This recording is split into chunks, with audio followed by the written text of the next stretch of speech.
Welcome to the Irish Scoop. I'm Cam Williams, and on today's episode, we have Jordan Faison.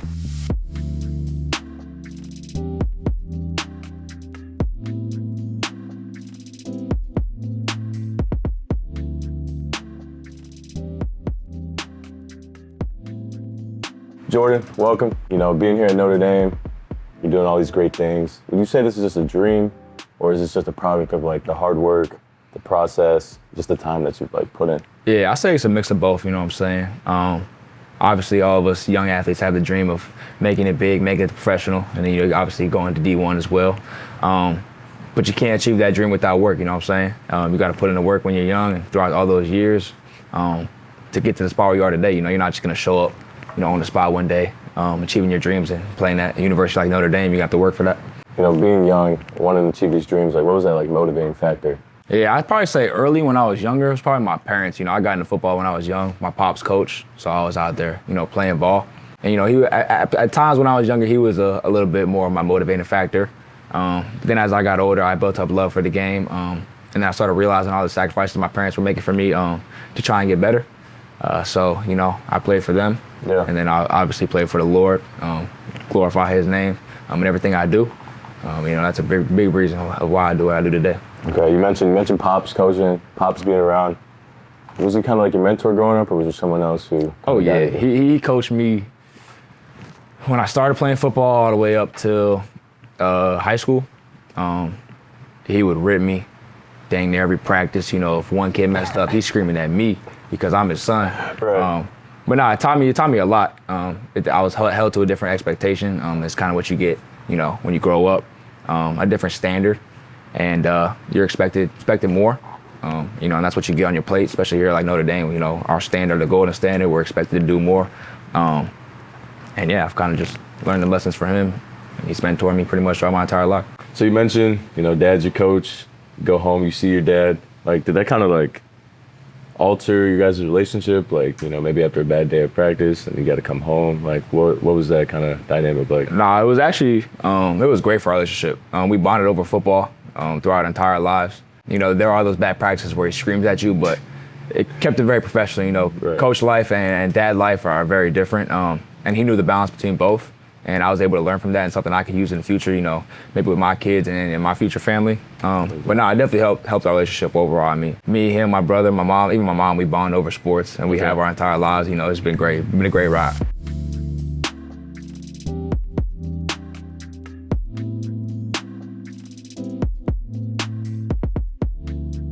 Or keep talking about Pops here real quick. Yep. Did he, you play two sports.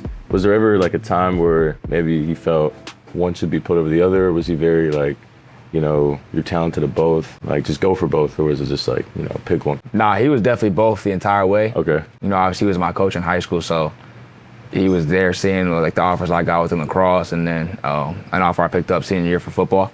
And he's like, man, what do you want to do at the end of the day? And I'm like, I want to go out there and play both. He's like, so you're going to do that? I'm going to hold you to that standard as well. You tell me what you want to do, I'm going to hold you to that standard expectation, and I'm going to make sure you go achieve it. You live in a part of the country where, lacrosse is huge, that east side. Just why lacrosse? Was it you grew up and instantly hey, I want to play that? Were you put in it? How did that come about? Yeah, so lacrosse is big in the East Coast on the north side, so up north, so south is a little more. Okay, Massachusetts, all that. Okay, cool. You know where Matt from. Yeah, Connecticut. But down in Florida, so it's not big. So I really didn't know anything about lacrosse. So it was actually after a Little League football game, one of my teammates, one of my good friends, had a lacrosse practice right after the game. When we were little, you could keep going. Do sports all day, all the energy in the world. So he goes over to practice, which is on the next field over from where we just had our game. Yeah. And so I'll run over there with him and just messing around and seeing what's going on. I pick up a stick and just start launching the ball as far as I can over the field. Nothing good, just throwing it. And coach was like, yeah, why don't you just come out? Because everyone pretty much knew everybody from where I'm from. So yeah, he was like, why don't you come out and play? And so I was like, why not? Pick up another sport. So I went out there and never looked back. Kind of touching on high school now. What role did Pinecrest have on you as a person? Yeah, it had a big development on me. Obviously those are important years of your life in high school where you starting to figure out who you are, who you want to be. And I think Pinecrest shaped that for me. On the sports side, obviously wanting to achieve making it to D1, right? And seeing the work you got to put in and listening to your coaches and whatnot and those who have already been there. And then, on the more personal side, meeting some of the best friends. I still have my best friend group from there that I go home and see all the time. And then also for Pinecrest, it was big with the academic piece, big academic school. And that really taught me that, academics is something that's going to take you far in life, and, sports are not going to be it all the time. So you got to hone in on those academics as well, and that's where it helped me too. Right. So you just mentioned that, lacrosse is, up here in the north. So kind of for lacrosse, you knew the South maybe wasn't going to be an option for, for you to be. To have to leave home and come up here, not knowing where that would be, like, did that kind of make you nervous? Yeah, I mean, it was a little nervous, but I kind of had this thing of, like, when I was deciding where I wanted to go to college, it was like, I want to get away from home. Like, I want to experience other things, and kind of see where I might want to end up, where I'm living, later in my life. But yeah, obviously it's a culture shock for me coming up here. It's freezing cold. Yeah, in Florida. It's not South Florida. Snowing. Man. Don't like that. So, it's experiencing different stuff, but I think it helps you grow as a person. So I think it's been a good change. Okay, so then you just mentioned snow, and here in Notre Dame, there's a lot of snow. So then why come here? Like, what said, all right, I'm gonna come up here, South Bend, Indiana, middle of nowhere, no more beaches. So, like, why? I think it just builds character, you know what I'm saying? I could stay in Florida, have my toes in the sand or whatnot, but how am I going to develop as a person from that? So I want to put myself, in harder situations. Like Coach Free says, choose hard. Yeah. Come out here, grow as a person, and, don't waste these 4 years. Might as well make some progress. I love that. All right, so you made it this far. We're on the Irish Scoop, so we're going to get some ice cream now. Yes, Feel sir. like you deserve it? A little bit.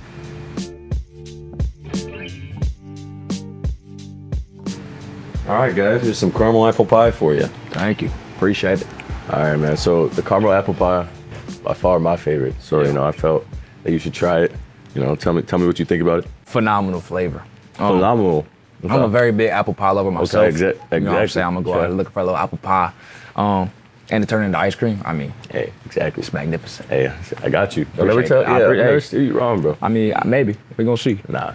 So, kind of just back to what we were talking about. You get to Notre Dame. Just kind of tell me about, like, how your journey's going from when you started up until, like, now. Yeah, I mean, the journey's going great. Obviously, my career started out coming here as a walk-on. And like we talked about earlier, coming from Florida, so it's a whole new environment. A place I don't know very well, people I don't know very well. And it's obviously a lot. I mean, it could get to you sometimes, you by yourself. Don't got your sport corner, family's gone. It can be a lot, but, the quicker you get to know the guys, on the team. Yeah. I mean, quicker I think you get to fit in, understand, the ins and outs of everything. And I think that definitely helped me. Getting to know the guys in the wide receiver room and, the older guys kind of showing me the ropes. That's helped me a long way in my early years. And then kind of using those, same skills and same things that the older guys taught me to now where I'm an older guy, right. Giving that same thing to the youngins has definitely helped me a long way. They kind of showed me what it means, be a Notre Dame man and a Notre Dame football player. And, it's definitely helped me a long way along this journey. Right, so you just kind of mentioned being one of the older guys, helping the youngins, and your brother is coming here to do the same exact thing. Have you give him some of that wisdom, that you received in the past, kind of to him, considering you guys are literally going through the exact same thing? Yeah, I've been giving him a ton of advice. Obviously, we talk all the time, so, yeah. I'm telling him what's going on, how things are going. Helping him in the football world as well. I help him with any questions he has. And when he gets up here, it's going to continue the same way, you know what I'm saying? Yeah. It's going to be a new thing for him, but I'm excited. That's good. So just like briefly, that love for football, right? But kind of like when did that love come in for, the sport? And was it, a specific moment, factor, kind of like just what did it? Yeah, obviously, like I said earlier, that just started randomly after a football game playing the sport. And obviously, as a kid, it's just fun, when you're young, just playing the sport, throwing the ball around. I'd say the love really came when I started playing competitive ball, so like club. Obviously, love competition, being an athlete. Right. But at that level, it's great. And then later in my lacrosse career, over the summers, I go up to the north where lacrosse is, right. More big and play lax up there. And that's where I think the love grew even more because people were so passionate about lacrosse, and I was seeing a whole different side of the sport. That definitely grew my love for it, for sure. Did you always know you were going to play football here? And like, was it something like you, even when you committed here for lacrosse, was it like, I'm gonna come here and play football? And, if you were, like, why? Like, why here? Why do it somewhere? Yeah, I mean, I had no idea at first. So I committed to Notre Dame for lacrosse as a junior. Had 0 football offers. Yeah. And then so football wasn't even on the table at that point. I was like, I'm going to Notre Dame for lacrosse. Then my middle season of my senior year, football, picked up an offer for Iowa. Yeah. And was like, I'm not gonna let my football dream, die now. I love the sport too much to just let it go. Yeah. And so that's when I started talking about to the coaches, like, can I do both in Notre Dame? They talked to each other and like, yeah, like this is a place you can do that. Okay. I was like, word. Yeah. Would you say that because you're playing both, your lacrosse coaches might have kind of questioned the idea or just like the fact of like playing both? Or was it kind of like a green light? Like, just go for it? I mean, they actually didn't question anything at all. I called my coach one night when I was deciding on what I wanted to do and where I wanted to go. Yeah. And I was like, can I do both at Notre Dame? And he's like, hell yeah, come on. And from there, haven't looked back. It's been green light ever since. They've been working with me, helping me with my schedules and whatnot. And It's been a great experience. Right. Do you find any like parallels between the two sports where like maybe something you do in football seems similar to lacrosse, vice versa? Yeah, for sure. I mean, obviously all the agility and athletic pieces kind of coincide, but a little deeper is, looking at defenses in football, how we got to see safeties rotating and whatnot, seeing what the corners are doing. Right. I mean, lacrosse is the same thing. You got a defender covering you. Yeah, you got the sliders in the back. You got to see when they're coming, how they're about to slide. Yeah. Is those like safety? What are those? Pretty much. So like the long poles are in the middle of the field, okay, like in the base, and you're out here dodging. Yeah. And if you beat this guy's gonna slide and come get you. So you're gonna basically have a double team on you right there, and you gotta get out of the double team, move the ball. I know that. So it's a lot. For football and lacrosse, what is like the biggest challenges that you deal with in both sports and 2 different seasons as well? Yeah, I mean, I'd say the biggest challenge is getting my schedule on pace. I think school definitely adds to that factor. Not procrastinating. Because if you're not on top of your stuff, things are going to build up on you, and then, stress going to build in, and that's something you don't want to have to deal with on top of all the stuff you're doing. So, yeah, I think that's definitely a big factor in handling your time management.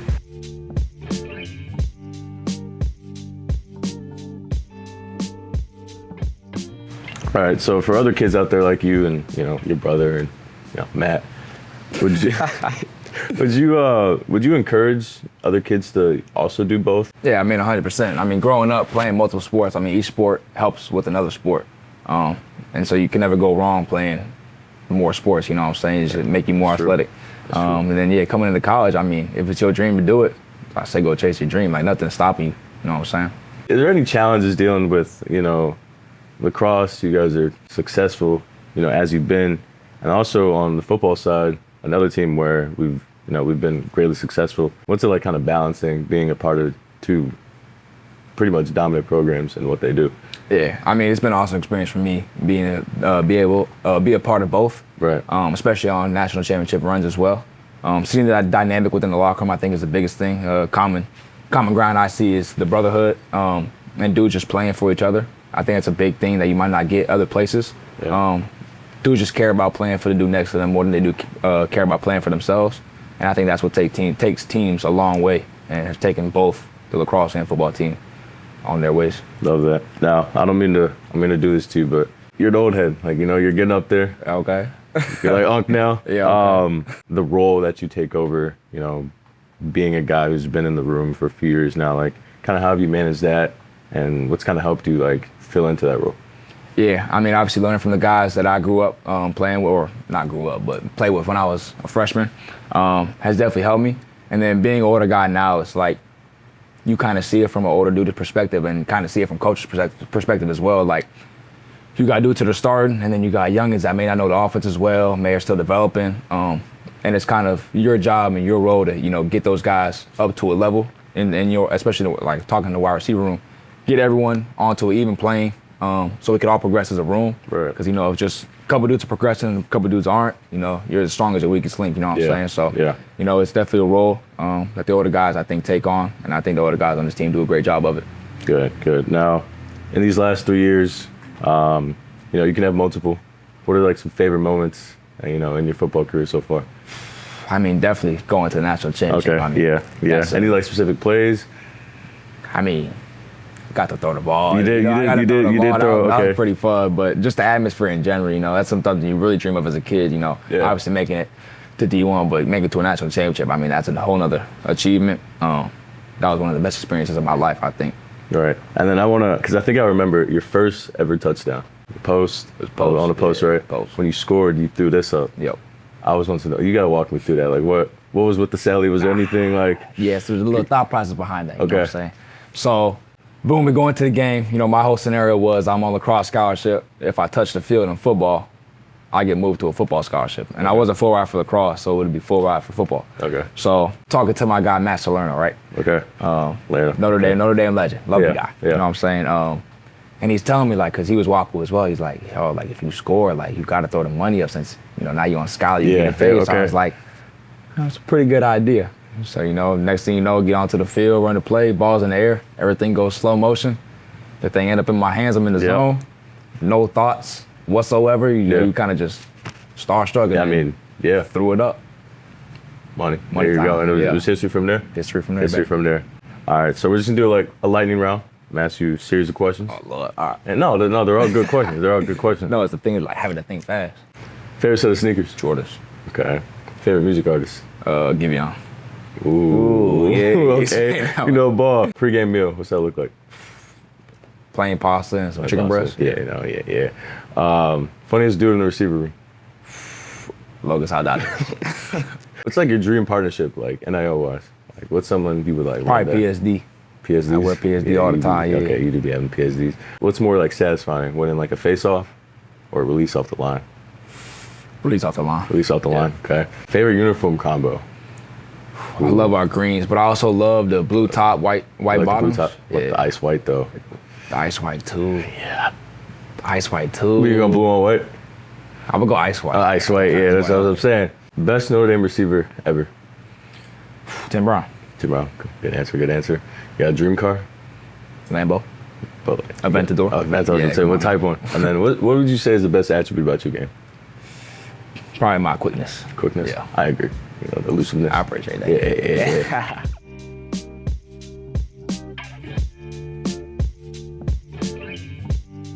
Kind of just touching, more broadly on the season. Like describe it, like how's it going so far, from your perspective? Yeah, I think the season's going great so far. I mean, obviously we had the 2 losses in the beginning of the season, but this team and our past years as well has been able to, take kind of stuff like that and turn it into fuel. And I don't think nothing can shake this team. Like our team, like the brotherhood in the locker room is so strong that like nothing throws us off of us achieving what we want to achieve. And we've been progressing a lot. I mean, we've developed so much in these past few weeks, and I think we have so much more to show. Yeah. So, also in like your playing years here, you've seen now 3 different quarterbacks, and just kind of see someone like CJ who's young, he's developing.